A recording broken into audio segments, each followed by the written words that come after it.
अरे बेटा, घर में सब्जी रखने की जगह नहीं होती और तू इतना सारा कूड़ा कबाड़ा उठाकर घर ले आया। माँ, सब्जी मंडी में एक दुकानदार इसे फेंक रहा था तो मैंने ले लिया।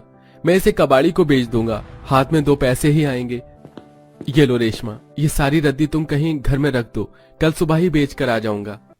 रेशमा वो सारी रद्दी उठाकर घर में रखने लगती है। तभी उसकी नजर कुछ किताब पर पड़ती है और वो उनमें से कुछ किताबें छांटकर अपने परिवार से कहती है, अरे इतनी महंगी महंगी किताबें भला कौन रद्दी में फेंक सकता है? आप जानते हैं कि एक किताब 1500 की आती है। बहू, आखिर ये ऐसी कौन सी किताब है जो इतनी महंगी बिकती है? माँ जी, ये गवर्नमेंट जॉब की तैयारी के लिए किताबें हैं। इन किताबों को वो स्टूडेंट पढ़ते हैं जिन्हें आईएएस ऑफिसर बनना होता है। ये किताब ना होने की वजह से मैंने अपने सारे सपनों को मार दिया। शादी से पहले मैं भी आईएएस ऑफिसर बनना चाहती थी, पर हमारी गरीबी लाचारी की वजह से मेरा सपना अधूरा रह गया। बहू, ये तो बहुत अच्छी बात है। अगर तुम्हारा यही सपना है तो तुम अपने सपने को पूरा करना। हाँ बहू, हम तुम्हारे साथ हैं।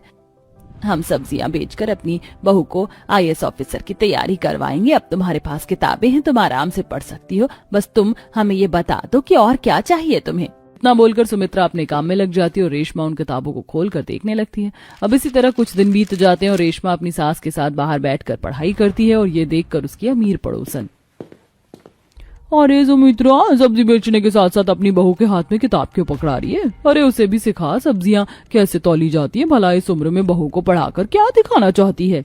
बहन, मेरी बहू आईएएस ऑफिसर बनना चाहती है और मैं तो बस अपनी बहू का सपना पूरा करना चाहती हूँ। और जब मैं हूँ सब्जी बेचने के लिए तो मेरी बहू को क्या जरूरत है सब्जी तौलने की? बुरा मत मानना बहन, पर इंसान की जितनी चादर हो उतना ही पैर फैलाना चाहिए। कभी भी गरीब इंसान आईएएस ऑफिसर नहीं बन सकता। आईएएस ऑफिसर तो मेरी बहू ही बनेगी। ये तुम्हारी गलतफहमी है शांति बहन। देखना, मेरी बहू आईएएस ऑफिसर बनकर ना सिर्फ हमारा बल्कि पूरे गांव का नाम रोशन करेगी। सुमित्रा की ये बातें सुनकर शांति को बहुत गुस्सा आता है और वो घर में जाती है और अपनी बहू को आराम से टीवी देखता देख उसका गुस्सा बढ़ जाता है और वो टीवी बंद कर देती है और अपनी बहू के हाथों में किताब थमाकर उससे कहती है, देख रही है बहू, ये मोटी मोटी महंगी महंगी किताबें, ये किताबें मैंने इसलिए खरीदी थी ताकि मैं अपने बच्चों को पढ़ा लिखा सकूं। पर भगवान ने तो मुझे बेटी ही नहीं दी और बेटे ने भी अपने मन की इसीलिए अब तू मेरा सपना पूरा करेगी। मैं चाहती हूँ कि हमारे घर से कोई तो हो जो आईएएस ऑफिसर बने और तू इतनी पढ़ी लिखी है, तू इस ऑफिसर की तैयारी कर। पर माँ जी, मैंने आपको पहले ही बोला था, अब मेरा पढ़ाई में बिल्कुल भी मन नहीं लगता। मुझे नहीं करनी पढ़ाई। मन नहीं लगता तो मन लगा बहू। तुझे मेरा सपना पूरा करना है और इस गरीब सुमित्रा को दिखाना है कि आईएएस ऑफिसर गरीब की बहू नहीं बल्कि अमीर की बहू बनेगी। शांति जबरदस्ती अपनी बहू को आईएएस ऑफिसर की पढ़ाई करने को बोलती है। समय यूं ही बीतता है और एक दिन, माँ, आज जब मैं सब्जी बेच रहा था तो मेरे ठेले पर कुछ स्टूडेंट्स आए थे और वो ट्यूशन की बात कर रहे थे। हम भी तो अपने रेशमा को ट्यूशन नहीं भेजते तो फिर वो एग्जाम कैसे पास करेगी? साहिल जी, मुझे ट्यूशन की जरूरत नहीं है और आप लोग सब्जियां बेचकर मेरे पीछे इतने पैसे नहीं खर्च कर सकते हैं। इसलिए मैंने सोचा है कि मैं सेल्फ स्टडी करूंगी और इंसान सेल्फ स्टडी से भी बहुत कुछ कर सकता है। और अब तो फोन नाम की भी चीज है। अगर आपको मेरे लिए कुछ करना है तो मुझे एक स्मार्टफोन दिला दीजिए ताकि मैं यूट्यूब से पढ़ाई कर सकूं। रेशमा का ससुराल काफी गरीब था।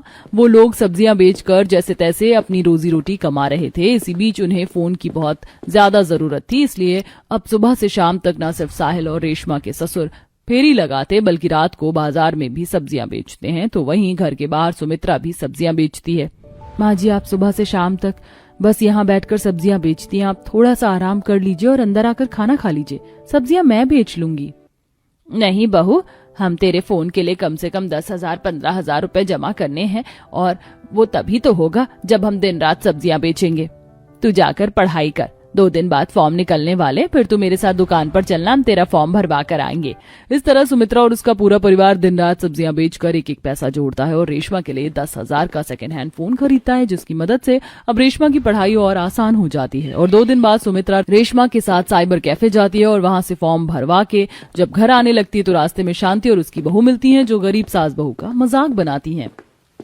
वैसे खाने के लिए तुम्हारे पास पैसे नहीं है, पर बहू की पढ़ाई पर सही पैसा लुटा रही हो सब्जी बेचकर। फिर भी देख लेना, तुम्हारी बहू कुछ नहीं कर पाएगी और एक दिन तुम्हारी तरह ही सब्जियां बेचेगी। माँ जी, रहने दीजिए ना, क्यों गरीबों के मुंह लग रही हैं। वक्त इन्हें इनकी सही औकात दिखा देगा। अमीर सास बहू की ऐसी बातें सुनकर सुमित्रा और रेशमा को बहुत गुस्सा आता है और वो लोग मुंह बनाकर घर आते हैं। समय यूं ही बीतता है और अब रेशमा पहले से भी ज्यादा मेहनत करनी शुरू कर देती है और वो रात रात भर जाग कर पढ़ाई करती है। ये देख अब सुमित्रा अपनी बहू का साथ देती है।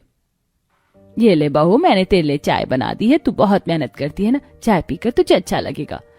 ना जी, मेरे साथ आपको जागने की क्या जरूरत थी। वैसे भी आप सुबह 5 बजे उठकर पापा जी को और साहिल जी को मंडी जाने के लिए उठाती हैं, फिर उनकी रेडी तैयार करती हैं, फिर खुद सब्जियां बेचती हैं और आप मेरे साथ अब सारी रात जग कर मेरी पढ़ाई में मदद करवाएंगी तो आप थक जाएंगी। बहू, ऐसे ही कोई ऑफिसर नहीं बन जाता, एक के पीछे उसके पूरे परिवार का हाथ होता है। सुमित्रा हर कदम कदम पर अपनी बहू का साथ देती है तो वहीं शांति भी अपनी बहू को पढ़ाई के लिए फोर्स कर रही होती है, पर कोमल का पढ़ाई पर जरा भी मन नहीं लगता। ऐसे ही एक रात जब शांति अपनी बहू को पढ़ने के लिए बोलने उसके कमरे में आती है। बहू, अभी तो रात के सिर्फ 10 बज रहे हैं, वैसे तो तू 1 बजे तक फोन चलाती है, उठकर थोड़ी पढ़ाई कर ले, बहुत जल्द पेपर आने वाले हैं। माँ जी, मैं इंसान हूँ, थक गई हूँ, हर समय पढ़ाई करती रहती हूँ, आप फिक्र मत कीजिए, मैं एग्जाम पास कर लूंगी। ठीक है बहू, अगर ऐसा है तो तू थोड़ा और आराम कर ले, मुझे तुझ पर पूरा भरोसा है। शांति अपनी बहू पर विश्वास करके उसे सोने देती है और खुद भी सोने के लिए चली जाती है। समय यूं ही गुजरता है और एग्जाम का दिन पास आ जाता है और एग्जाम से एक दिन पहले, अरे ये गाय कहाँ से आ गई, इसने तो मेरी सारी सब्जियां नाले में गिरा दी, कितना नुकसान कर दिया इसने मेरा, भाग यहाँ से। बड़ी मुश्किल से सुमित्रा गाय को भगाती है और वो देखती कि उसकी सारी सब्जियां नाली में गिर चुकी हैं, जिस वजह से वो काफी दुखी हो जाती है। और शाम को जब उसके पति और बेटे घर आते हैं, मैंने सोचा था मैं जो सब्जी बेचूंगी वो पैसे बहू को किराए के लिए दे दूंगी ताकि वो एग्जाम देकर आ पाए, पर गाय ने मेरा बहुत नुकसान कर दिया। अब कल आप मंडी कौन से पैसे लेकर जाएंगे अगर आपने अपने पैसे बहू को किराए के लिए दे दिए तो? कोई बात नहीं माँ जी, एग्जाम सेंटर ज्यादा दूर नहीं है, बस 4-5 किलोमीटर दूर है, मैं घर से थोड़ी जल्दी निकल जाऊंगी और पैदल पहुंच जाऊंगी। नहीं रेशमा, तुम अकेली नहीं जाओगी, मैं भी तुम्हारे साथ चलूंगा। पापा, आप मंडी चले जाना। जहाँ एक तरफ पैदल पैदल साहिल और रेशमा एग्जाम देने के लिए जाते हैं तो वहीं शांति अपनी बहू को गाड़ी में बिठाती है और कोमल अपनी सास से बोलती है, माँ जी, मैं ड्राइवर के साथ जा तो रही हूँ, आप रहने दीजिए, मैं एग्जाम अच्छा देकर आऊंगी, मुझे सब आता है। इस तरह कोमल अपनी सास को बेवकूफ बनाकर ड्राइवर के साथ अपने दोस्तों के घर चली जाती है और वहां पार्टी एंजॉय करती है। तो वहीं गरीब रेशमा अपने पति के साथ पैदल सेंटर तक जाती है और एग्जाम देती है। देखते ही देखते कुछ दिन बीत जाते हैं और दोनों बहू का रिजल्ट आता है, जहां सभी को पता चलता है कि रेशमा IAS ऑफिसर बन चुकी है और कोमल ने एग्जाम नहीं दिया था, इसलिए वह फेल है।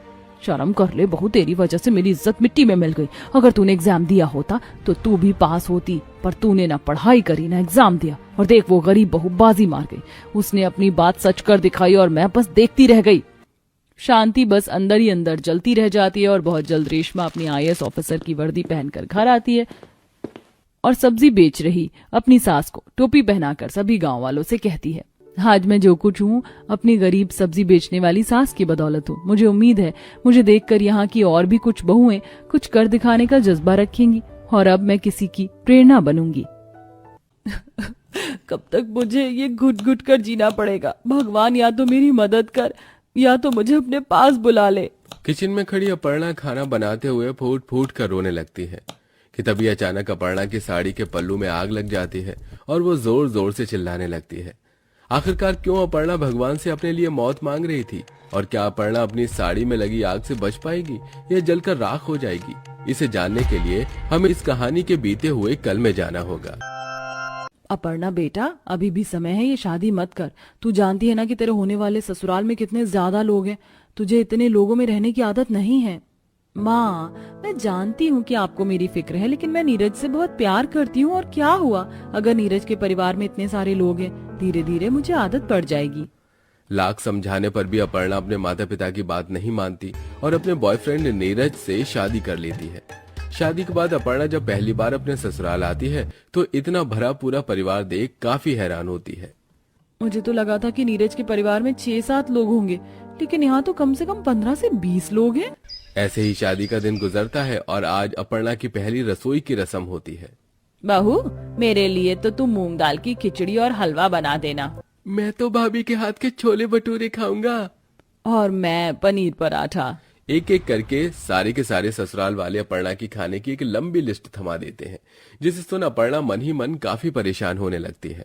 20 लोगों के लिए खाना बनाना है, वो भी अलग अलग वैरायटी का। ऐसे तो मुझे काफी समय लग जाएगा। खाना बनाने में एक काम करती हूँ, भाभी से जाकर थोड़ी मदद मांग लेती हूँ। अपनी पहली रसोई में मदद करवाने के लिए अपर्णा अपनी जेठानियों के पास जाती है। भाभी, सबने इतना कुछ बनाने के लिए कह दिया कि मुझसे अकेले नहीं बनेगा, क्या आप लोग मेरी थोड़ी मदद कर देंगे? अपर्णा, हम तुम्हारी मदद तो कर देते, लेकिन शादी की वजह से हमने ऑफिस से काफी ज्यादा ऑफ ले लिया है और अब हमें अपना काम करना है। हमारा बहुत सारा काम पेंडिंग रह गया है। बेचारी अपर्णा उदास होकर किचन में आती है और अब अकेले ही 20 लोगों के लिए अलग अलग वैरायटी के पकवान बनाने लगती है। 2 घंटे से किचन में हूँ, लेकिन अभी तक आधा खाना भी नहीं बना है। ऐसे तो मुझे 4 घंटे लग जाएंगे खाना बनाते बनाते।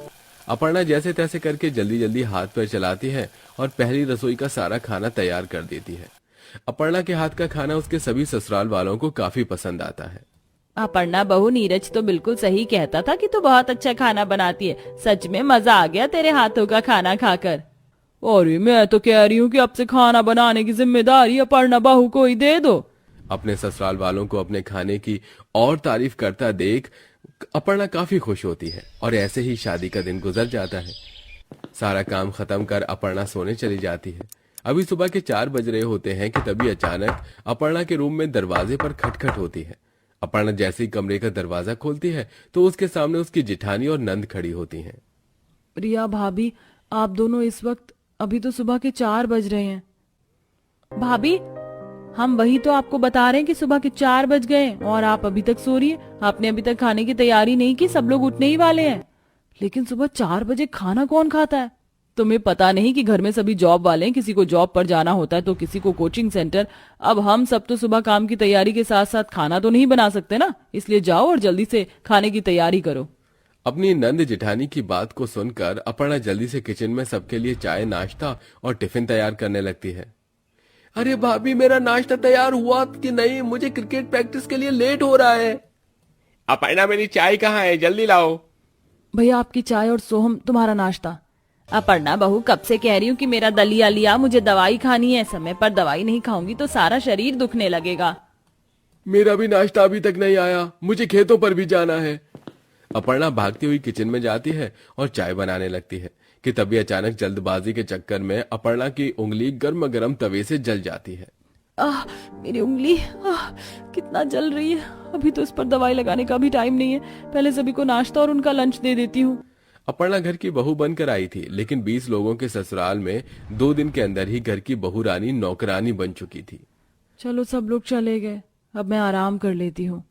अपर्णा जैसे ही आराम करने के लिए अपने कमरे में जाने लगती है कि तभी अपर्णा के सास ससुर खेत से आ जाते हैं। अपर्णा बहू, बहुत जोरों की भूख लग रही है, जल्दी से खाना लगा दे। लेकिन माँ जी, मुझे लगा कि आप लोग अब शाम को ही आएंगे, इसलिए मैंने खाना नहीं बनाया। हमारे पास 1 घंटा है, तू जाकर जल्दी से कुछ बना कर लिया। सास ससुर को खाना देकर अपर्णा थोड़ी देर बैठती है कि तभी अपर्णा की नंद और देवर अपने अपने क्लास से आ जाते हैं। भाभी, बहुत जोरों की भूख लग रही है, मेरे लिए चीज सैंडविच और व्हाइट सॉस पास्ता बना देना। सुबह 4 बजे की उठी अपर्णा रात के 1 बजे तक भी चैन से 2 मिनट बैठ नहीं पाती और मुश्किल से 2-3 घंटे की नींद लेकर अपर्णा फिर से सुबह 4 बजे उठ जाती है। सारा शरीर दर्द कर रहा है, आंखों में नींद भी भरी हुई है। बनाने वाली 1 बहू और खाने वाले 20 लोग, इसके बावजूद भी एक भी घर का सदस्य अपर्णा की खाना और नाश्ते बनाने में जरा भी मदद नहीं करता था। खाना बनाने के साथ साथ घर के काम की जिम्मेदारी भी अपर्णा पर आ चुकी थी। रिया, मेरी तबीयत मुझे कुछ ठीक नहीं लग रही है। क्या आज रात तुम खाना बनाने में मेरी थोड़ी मदद कर दोगी? मैंने सब्जी बना दी है, सिर्फ रोटियां ही बनानी है। भाभी, आपको दिखाई नहीं देता हम अभी थक कर आए? अगर आपके होते हुए भी हमें बाहर के काम के साथ साथ घर के काम भी करने होंगे तो आपके रहने का क्या ही फायदा? अपर्णा बेचारी उदासी भरे चेहरे से किचन में जाती है और फिर से अकेले ही सभी लोगों के लिए खाना बनाने लगती है। इस 1 महीने में अपर्णा की हालत काफी ज्यादा खराब हो गई थी। अपर्णा का आधे से ज्यादा दिन किचन में सभी के लिए खाना बनाने में नहीं निकल जाता था, जिसके चलते अब अक्सर अपर्णा से खाना बनाने में काफी गलती होने लगी थी। अपर्णा, ये कैसी सब्जी बनाई है तुमने? बिल्कुल भी नमक नहीं है। शादी से पहले तो तुम इतना अच्छा खाना बनाती थी, अब क्या हो गया तुम्हें? चाची, आपने मेरी चॉकलेट शेक में भी कितनी चीनी डाल दी है, मुझे नहीं पीना ये। बहू, हम कौन सा तुझसे बाहर के काम करवा रहे हैं जो तू घर में रहकर भी हम सबके लिए ढंग का खाना नहीं बना पा रही है। सभी अपर्णा की हालत को समझने की बजाय उसे ही ताने देते रहते हैं। ऐसे ही समय गुजरता है। अपर्णा हर रोज की तरह किचन में थके हारे शरीर के साथ नींद भरी आंखों से खाना बना रही होती है कि तभी बाहर तेज हवा चलने लगती है। तेज हवाओं के चलते किचन की खिड़की में लगा पर्दा सीधा जल रही गैस की तरफ जाने लगता है और अचानक उस पर्दे में आग लग जाती है, जिस पर अपर्णा का बिल्कुल भी ध्यान नहीं जाता। अरे, मैं तो हलवे में ड्राई फ्रूट डालना ही भूल गई। जल्दी से ड्राई फ्रूट काट लेती हूँ। अपर्णा किचन की दूसरी स्लैब पर खड़े होकर ड्राई फ्रूट काट कर रही होती है कि तभी पर्दे में लगी आग धीरे धीरे किचन में फैलने लगती है और सीधा जाकर अपर्णा की साड़ी के पल्लू में लग जाती है। जलने की बदबू सूंघ अपर्णा जैसे ही पीछे देखती है। बचाओ मुझे, बचाओ, आग लग गई है किचन में। अपर्णा की चिल्लाने की आवाज को सुनकर हॉल में बैठे सभी लोग किचन में भागे भागे आते हैं। हे भगवान, ये क्या? नीरज जल्दी से पानी लेकर आता है और अपर्णा की जलती हुई साड़ी के पल्लू पर पानी डालकर आग बुझा देता है। वहीं घर के बाकी लोग भी किचन में लगी आग को बुझा देते हैं।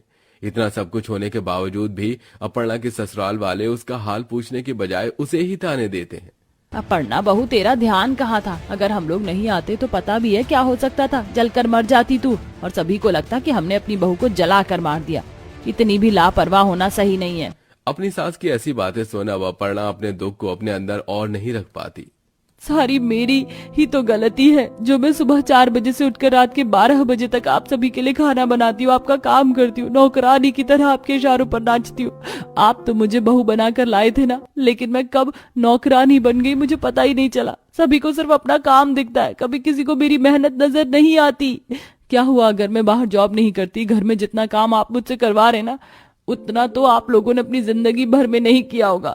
किसी से नहीं होता कि आकर मेरी थोड़ी सी मदद कर दे। सभी को बस अपना काम दिखाई देता है। हाँ, जो मेरे साथ हादसा हुआ ना, उसके जिम्मेदार भी आप लोग हैं। और देखना, एक दिन ऐसे ही किसी हादसे में जलकर मर जाऊंगी, सिर्फ आप लोगों की वजह से। अपर्णा की ऐसी बातें सुनकर सभी घर वालों का शर्मिंदगी से सिर झुक जाता है और उन सभी को अपनी गलती का एहसास होता है। हमें माफ कर दो अपर्णा, हमें नहीं पता था कि हमारी वजह से तुम्हें इतनी परेशानी हो रही है। हम तो बस तुम पर हुक्म चलाए जा रहे थे। लेकिन अपर्णा बहू, अब तो फिक्र मत कर। अब से मैं सभी लोगों से घर के काम के साथ साथ किचन के काम भी बांट दूंगी। अब तुझे हमारी तरफ से कोई परेशानी नहीं होगी। सोमलता अपनी बहू बेटियों में किचन के थोड़े थोड़े कामों को बांट देती है। वहीं घर के काम भी बाकी सब लोगों में बढ़ जाते हैं, जिसके चलते अब अपर्णा पर ना ही घर के काम का दबाव होता है और न ही रसोई का। और अब खाने वाले भी 20 लोग थे और बनाने वाले भी 20 लोग होते हैं। एक ऐसा स्वाद जो दुनिया में कहीं और नहीं मिलता। माँ के प्यार से भरपूर जो पेट और दिल दोनों को भरे, गरम गरम हो जब वो थाली में आए, इसके बिना खाना जैसे अधूरा रह जाए। नंबर 1 बिरयानी, नंबर 2 माँ के हाथ की रोटी, नंबर 3 पास्ता या नंबर 4 बर्गर।